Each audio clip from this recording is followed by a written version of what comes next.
Welcome, everybody, to Dead Talk Live. Today, we welcome Joseph and Vanessa Winter from Deadstream, which is now currently streaming on Shudder. So let's see, Vanessa and Joseph both wrote the script. Vanessa directed, and Joseph starred in Deadstream. I want to welcome both of you onto the show. How are you guys doing today? We're doing We're doing great. good. Thank Thanks you for for having having us. us. Oh, it's my And I pleasure. should say that we actually co-wrote and co-directed. Oh, co-directed. Okay, I think IMDb just has you listed as a director. I got to double check that. So you guys co-directed. All right. Well, that's good to know. We're going to get to Deadstream in a second, but you guys also had a segment in the very recently released VHS 99, which is a great film, anthology film that follows the VHS franchise. Vanessa, tell us how you guys got involved in the whole VHS 99 project. Um, it kind of felt like we invited ourselves, and I'll tell the story. It was actually we were in talk. It was early talks before Deadstream had premiered at South by Southwest, where we had met Sam Zimmerman at Shudder, and Joseph just kind of blurted out, "We would love to do a VHS movie." And we didn't think he took it that seriously. But then we got an email from the producer a few months later, and I think that they had some other filmmakers drop out. I'm not exactly the story, or sure about the story, but then we got an official invite, and we had less than 2 months to kind of turn around a segment. So it was super fun and exciting. So, Joseph, when you guys got that call to be a part of this, you guys started with a blank slate on that segment, to Hell and Back. No story. You had to literally come up with something from scratch. Yeah, it was. So I didn't know if that's how it would work or if they would come with an idea and say, here's what's missing from this film, what we'd like you to do. But they didn't. It was actually like, pitch us a couple of ideas that you're really passionate about, and then ultimately tell us what you're the most passionate about. So we did, we pitched them two, and the one that they liked the most, the Hell one that we made, we just so happened to have really been like the most excited about that one. And yeah, we just kept like throwing out crazy ideas, thinking that they were going to shut us down at any point or like kind of turn the tone or whatever, and they didn't. They were just really supportive of what we wanted to do. And it's one of the best segments in the film. Now, you show us a representation of hell, Vanessa. Very vivid, dark, a lot of red. What people would normally imagine hell to look like. Did you guys, struggle to come up with that, idea and how you guys wanted to represent hell? I think both of our minds immediately went to medieval hell. There's a couple artists. Bosch is one of them. He's a medieval painter who portrays hell in just a very brutal but almost comedic way because of how absurd the torture elements are in hell. And because we're such practical effects creature fanatics, we just knew that we wanted creatures in hell.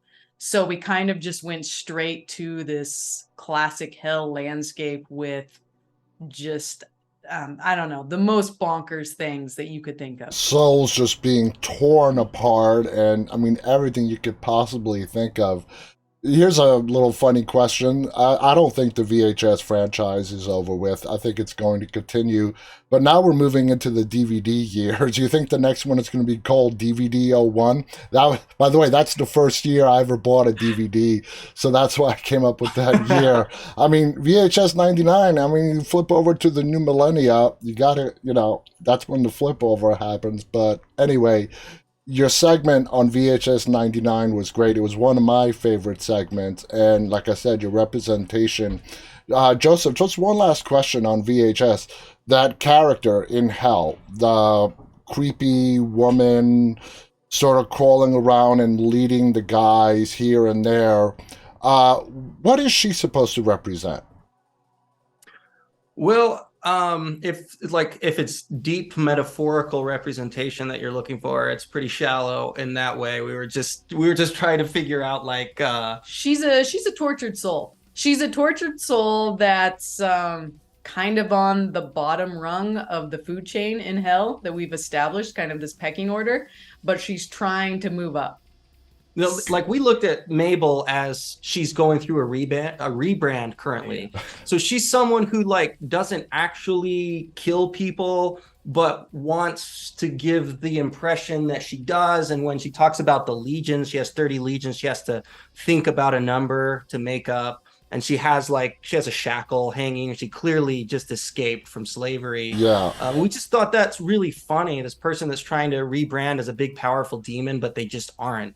And that was actually one of the biggest challenges with the film is we had this character of tour guide is what we used to call her.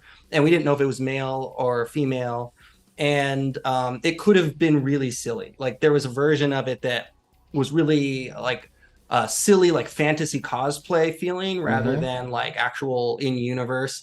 And then when Melanie Stone, she told us she was interested in the role and we started imagining it as her, we were able to, working with her, like make it a more, I guess like in universe character, like something that didn't make it too cheesy, but felt like it was actually appropriately silly and funny. I agree. Yeah, we wanted her to be really repulsive, but she kind of brought the charm.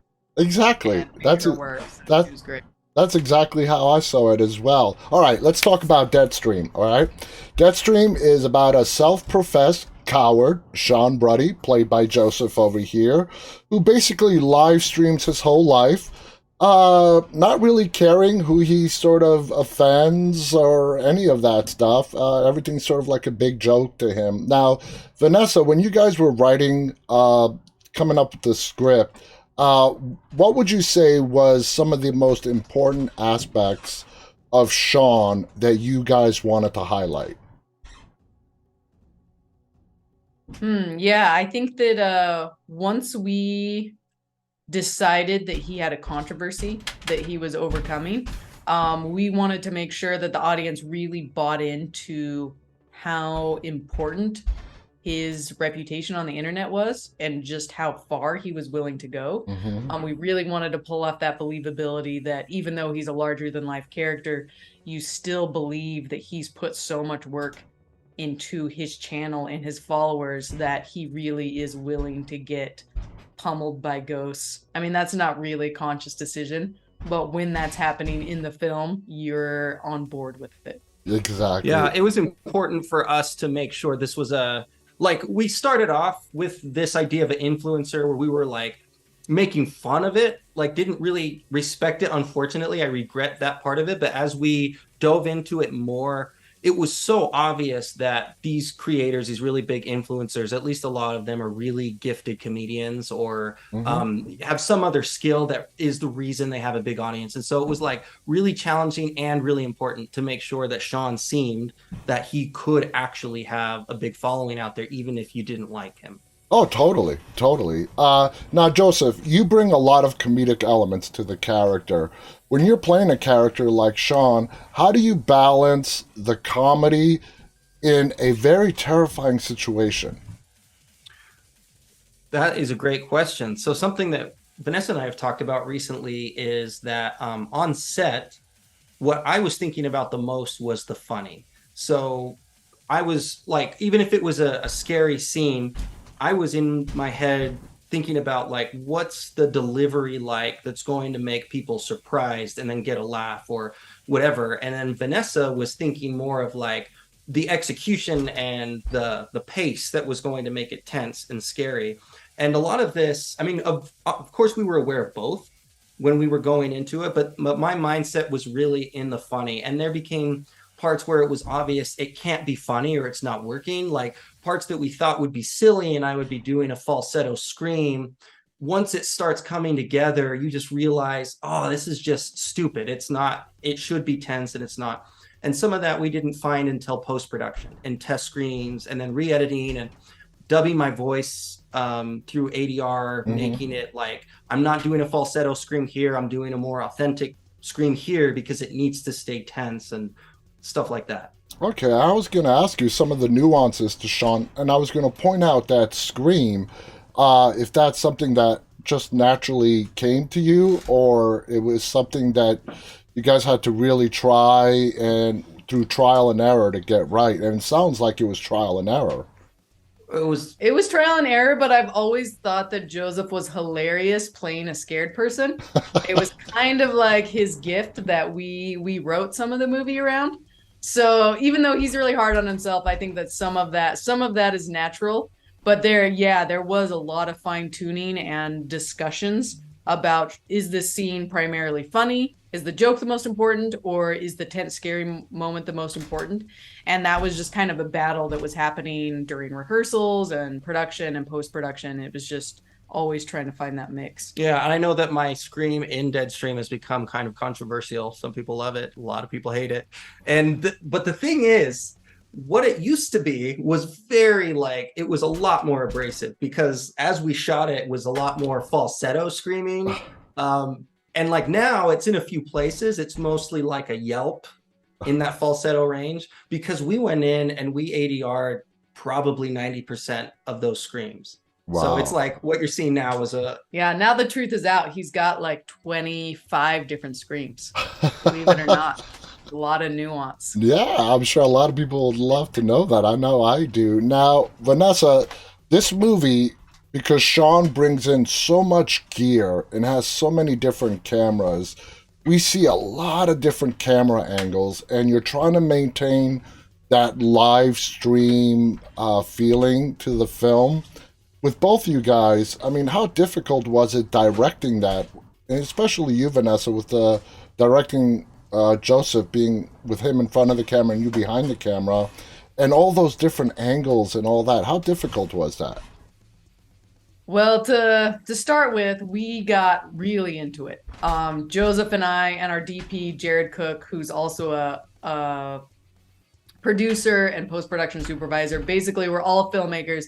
We put our heads together and we were like, if we were going to do a live stream, how would we do it? And so it started from a really real place of like, what kind of backpacks would we have and fanny packs, and how many cameras would we want and where would we want them? And so we started with trying to get into the character's head. And then, yes, it did get a little crazy during production. Jared, the DP, is so great. Like, he's such a tech genius. He created this board with like, we had, I think, 6 different iPads on there, using them as monitors. The problem was action cameras are not up to cinema quality. Yeah. So playback issues or losing, they each have their own little internal Wi-Fi system, and those were always up and down. Yeah, so that's for the real-time monitoring, which wasn't reliable at all. So we hardly had that. Okay. Yeah, so that was a huge challenge of just getting playback and actually seeing what we were filming. But yeah, we were very committed to the universe of making it feel like a live stream, and at least some believability that this could happen, even though we took some liberties. Yeah, and for me, if I can just talk about that just quickly, from my perspective, I was not expecting what it took to pull this off. Like, I couldn't, it was very difficult to be in Sean's head at the same time being the camera operator and thinking like, I have to pan just like this speed across here while I'm saying this other thing. It was such a challenge. It was a very big battle, especially when once you get it right, the tech cut out or something happened and we'd have to do it again. Yeah. So the movie was a very big technical exercise for all of us. I can imagine. That's why I asked that question. Now, halfway through, not even halfway through the film, Sean is met up with this unknown character named Chrissy, played by Melanie Stone again, by the way. What is going through Sean's head when this creepy stalker fan just shows up at his location unannounced? He doesn't seem very concerned or scared after she explains how she finds him. We were hoping that people just wouldn't think about that too much, because the reality is you would be freaked out if somebody did show up, and you would react very differently, and then it would become a completely different movie. So we had to we tried to just have him like brush it off and just find a way to absorb that into what he was trying to do. And so we invented the pull of the fans wanting her to stay and him having to embrace that. I think we tried to build in some like suspension of disbelief in the fact that he had just seen a ghost. And Yeah. so, as weird as a fan showing up would be, there was still some relief that it wasn't a monster.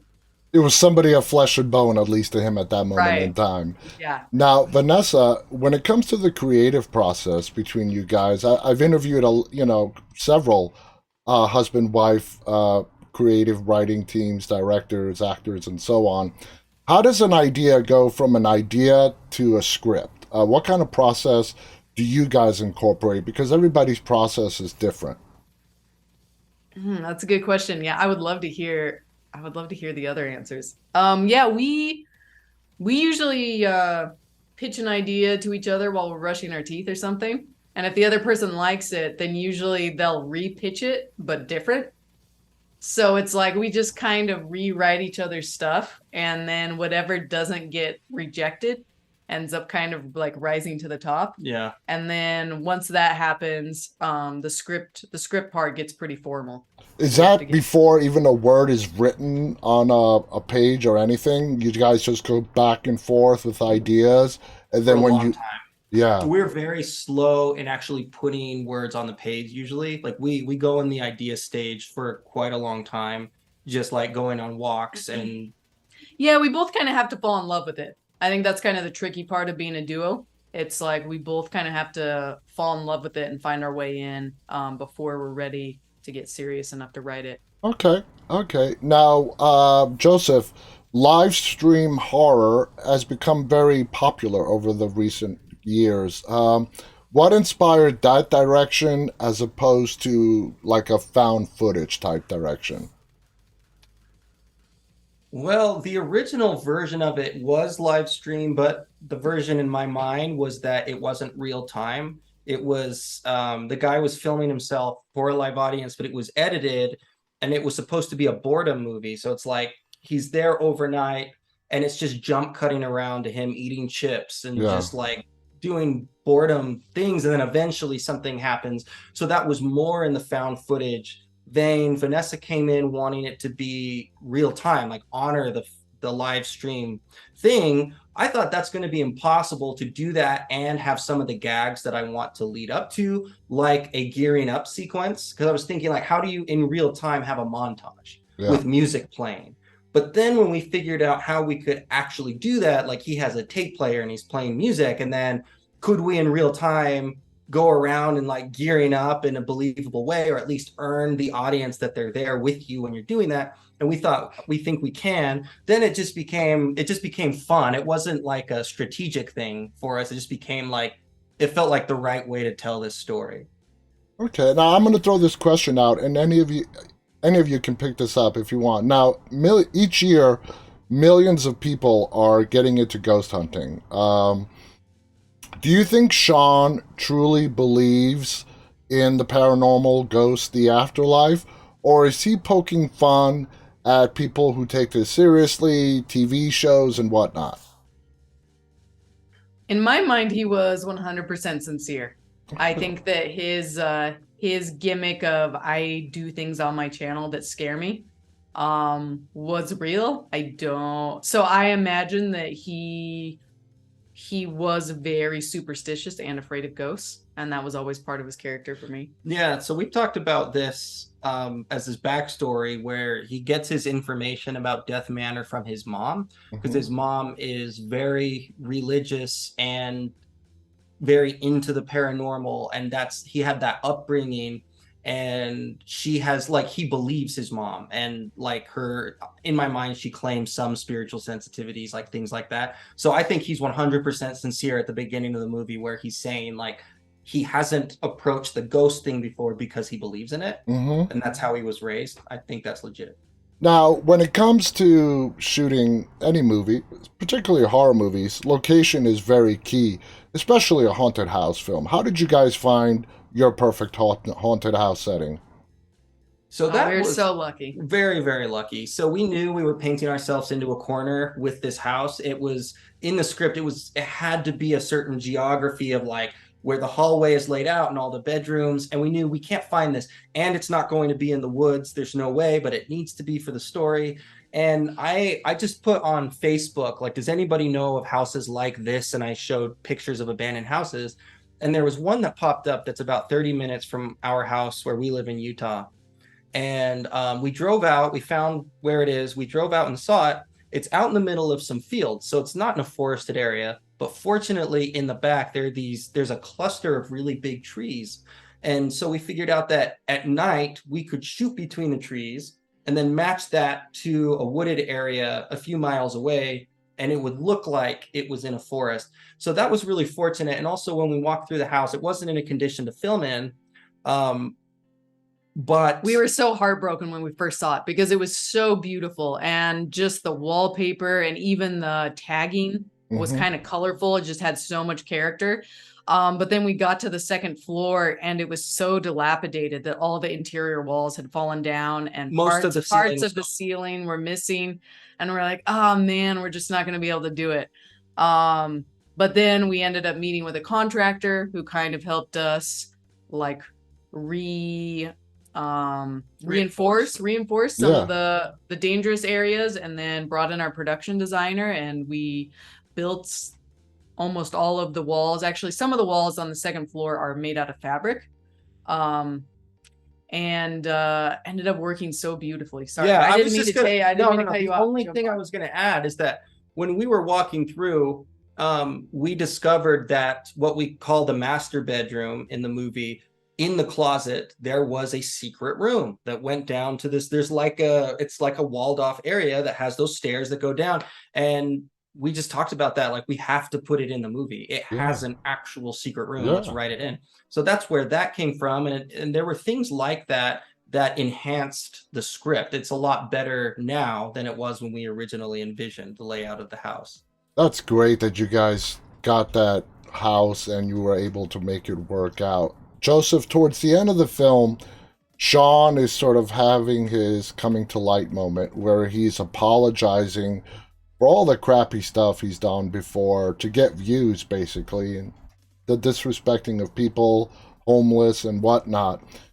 And he mentions that in the beginning, before he starts apologizing, that he doesn't think he's going to make it out of there alive. Do you think, putting yourself in Sean's head, that he really believes that he's not going to make it out of there alive, or is that him being a drama queen? So here's the thing.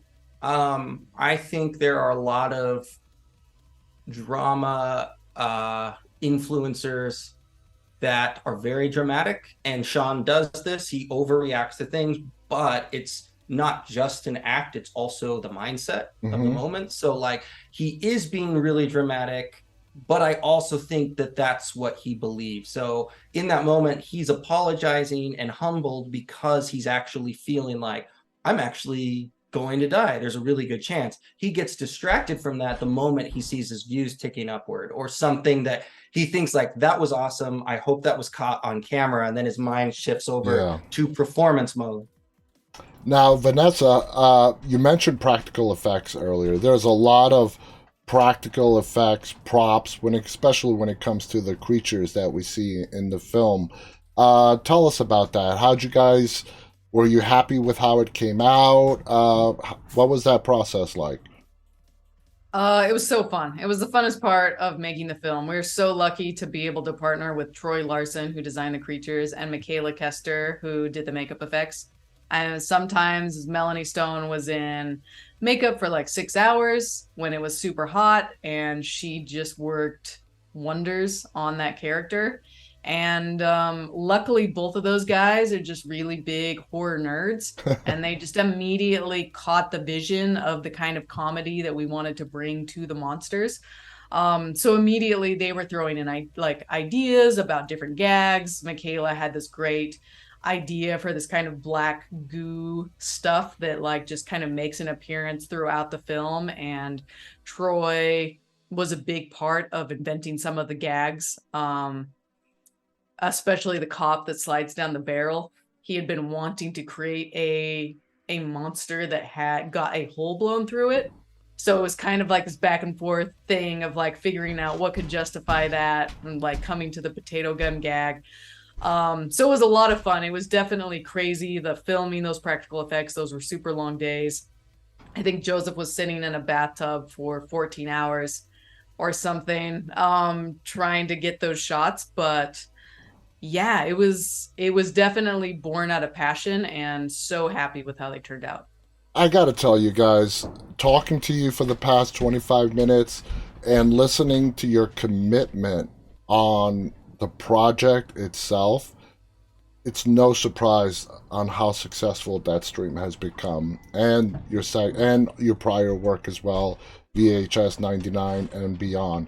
You guys are really committed to the craft. Is I guess the best way I can put it right now. And hats off to you for that. I want to thank you so much for coming on here and just sharing a little bit about Deadstream VHS 99.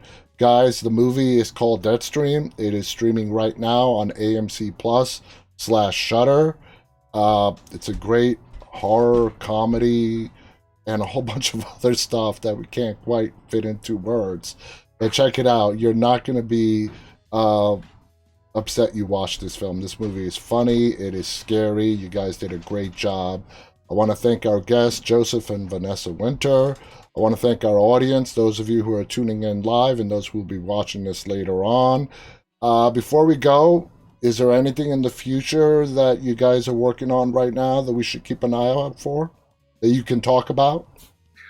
Nothing we can talk about, but more horror. Okay, and probably more comedy, most likely. That's awesome. We can't wait. I know I can't wait. Thank you so much for coming on here, guys. Thank you to everybody watching. Until next time, on behalf of Joseph, Vanessa, and myself, stay safe, stay walking. Good night. Oh, it is night. Good night, everybody. Bye-bye.